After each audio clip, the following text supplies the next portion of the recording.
नमस्कार। एक बार फिर सभी को राजेंद्र गोयल का सादर नमस्कार।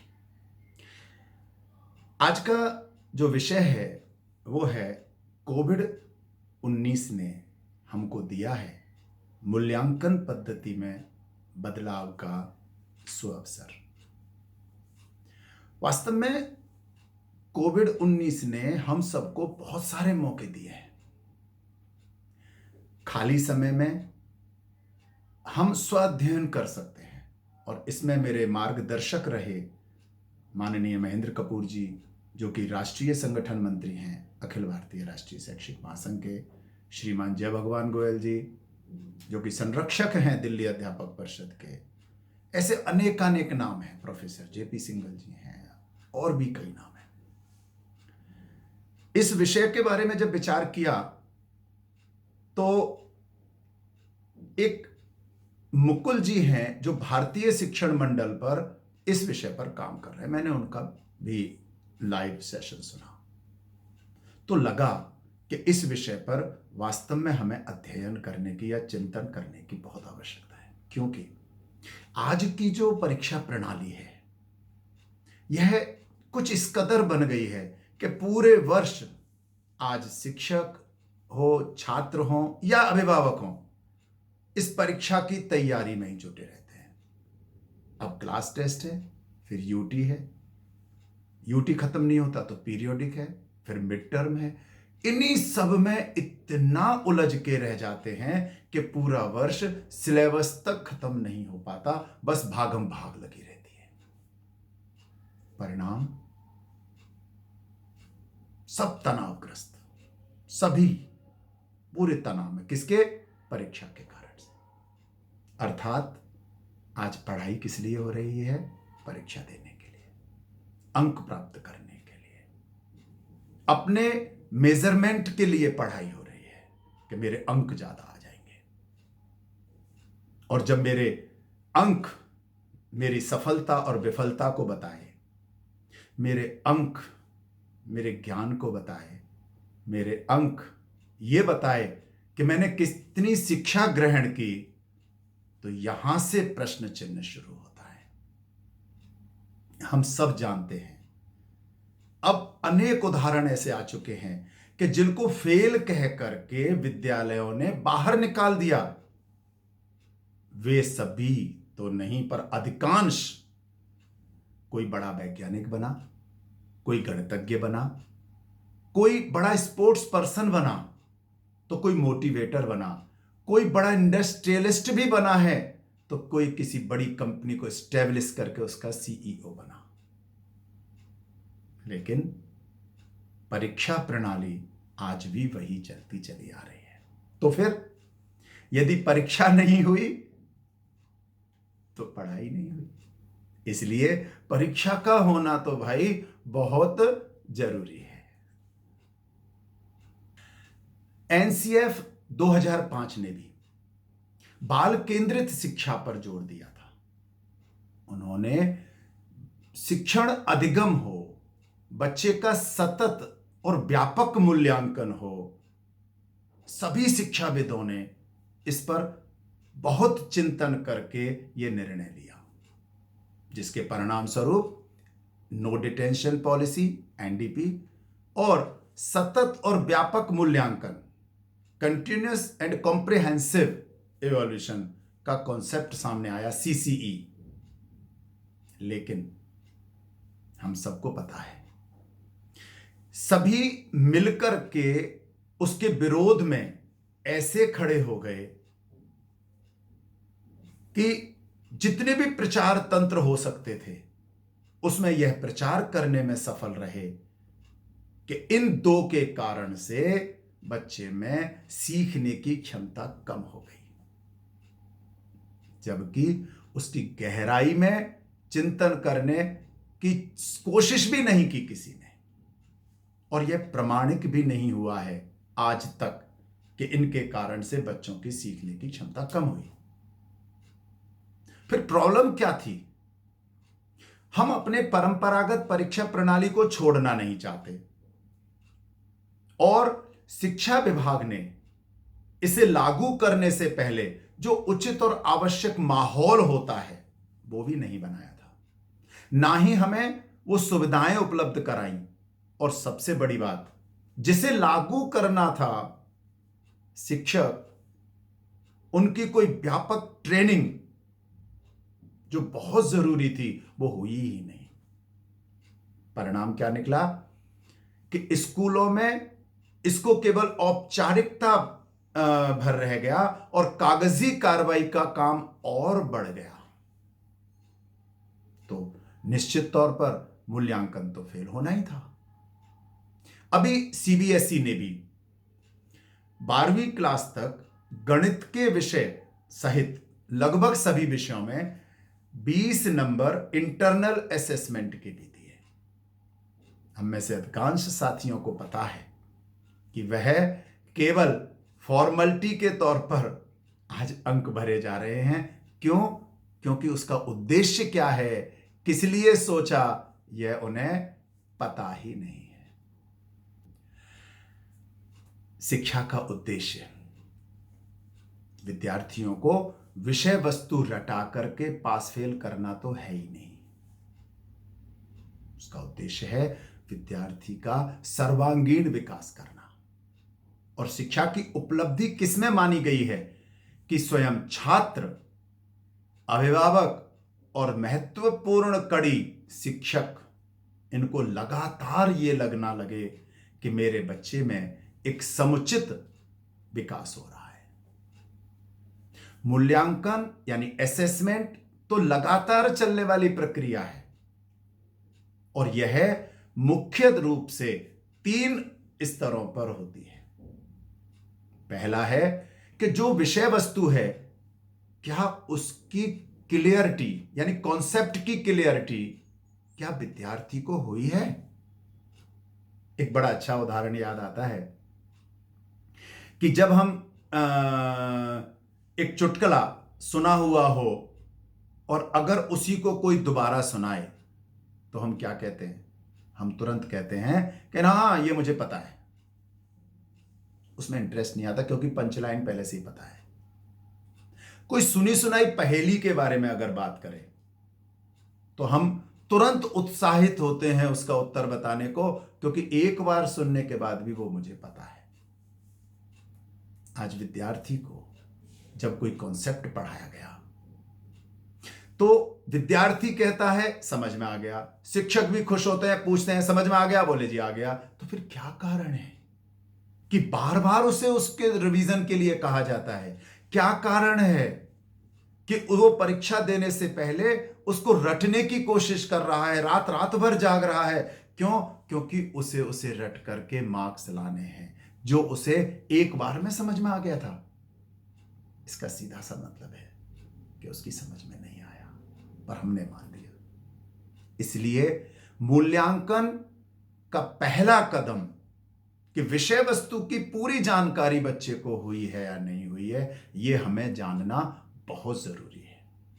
फिर उसके बारे में वो कितना समझा, कितना उसने आत्मसात किया, यानी अंडरस्टैंडिंग कितनी हुई उसकी, ये दूसरा आता है उसका। और तीसरा, क्या वह उस विषय वस्तु का कहीं पर प्रयोग कर सकता है? क्या उसके दैनिक जीवन में कोई ऐसी समस्या हो जिसका हल वो उस विषय वस्तु के ज्ञान, नॉलेज और अंडरस्टैंडिंग को यूज करके वो उसका सॉल्यूशन निकाल सकता है? क्या ऐसा हो गया? अर्थात एप्लीकेशन उसको आती है कि नहीं आती? मुख्य रूप से ये 3 स्तर हैं। चौथा स्तर शुरू कब होता है? जब ये 3 स्तर पूरे हो जाते हैं, तब आता है स्किल, यानी इस पूरे ज्ञान का उपयोग क्या बच्चा समाज में कर पा रहा है?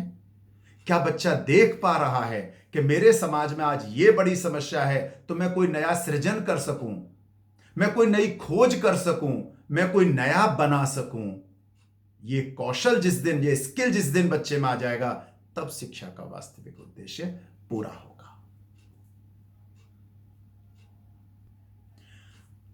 हमारी जो वर्तमान परीक्षा तंत्र है वो पूरी तरह अविश्वास से भरा हुआ है। हम पहले से ही मान कर चलते हैं कि हमारे पेपर लीक होगा, पहले से ही मान लेते हैं, और हुआ भी है। इसलिए हम उसकी पूरी सुविधाएं, पूरी सुरक्षा व्यवस्था करते हैं। हम ये मान के भी चलते हैं कि नकल होगी, इसलिए स्कूलों में भी जहां जहां भी परीक्षा केंद्र है वहां पर विशेष व्यवस्था की जाती है कि नकल नहीं होनी चाहिए। जहां इतना अविश्वास हो, वहां जो परीक्षा की पवित्रता है, जो एक खुशी है, एक असेसमेंट करने का जो जुनून होना चाहिए, वो खत्म हो जाता है। ऐसे में आज हमें एक विशेष मौका मिला है इस मूल्यांकन पद्धति को बदलने का। एक सुअवसर दिया है इस कोविड-19 ने। इसके लिए कुछ सुझाव जो चिंतन के लिए हैं, कोई ऑथेंटिक नहीं है, कोई रिसर्च नहीं है, लेकिन एक डायरेक्शनल है कि अगर हम इन डायरेक्शंस पर आगे बढ़ें तो निश्चित तौर पर शायद हमें एक दिशा मिले और हम इस पर चिंतन कर सकें। केवल चर्चा के लिए हैं। पहला जो मुझे लगता है कि मूल्यांकन पद्धति हम कोई ऐसी विकसित करें जिसमें स्मरण करके या रट के जो अंक प्राप्त होते हैं केवल और केवल उसी के आधार पर निर्णय नहीं हो, विद्यार्थी का सतत और व्यापक मूल्यांकन हो, कुछ ऐसी मूल्यांकन पद्धति हो। दूसरी जो एक प्रसंग सहित मैं बताना चाहूंगा कि महाभारत में एक प्रसंग आता है। गुरु द्रोणाचार्य अपने शिष्यों को लेकर के एक जंगल में आए हैं और कहते हैं कि पेड़ पर निशाना लगाओ। जब वो निशाना लगाना शुरू करते हैं तो वो ये नहीं पूछते कि बाण क्यों मार रहे हो, वो ये भी नहीं पूछते कि बाण कैसे मार रहे हो, बल्कि वो पूछते हैं कि आपको क्या दिखाई दे रहा है, अर्थात आपकी दृष्टि क्या है। आपने सब कुछ सीखा, लेकिन आपकी वो दृष्टि, आपका विजन, जब विजन क्लियर होता है तो सब कुछ स्पष्ट होता है। तो मूल्यांकन में विद्यार्थी का विजन, विद्यार्थी की दृष्टि का अगर मूल्यांकन हम कर पाए तो निश्चित तौर पर हम एक बहुत अच्छी मूल्यांकन पद्धति विकसित कर सकते हैं। इसी प्रकार जैसा कि हम सब एक मानते हैं कि अगर कॉन्सेप्ट की क्लियरिटी नहीं है तो सब बेकार है।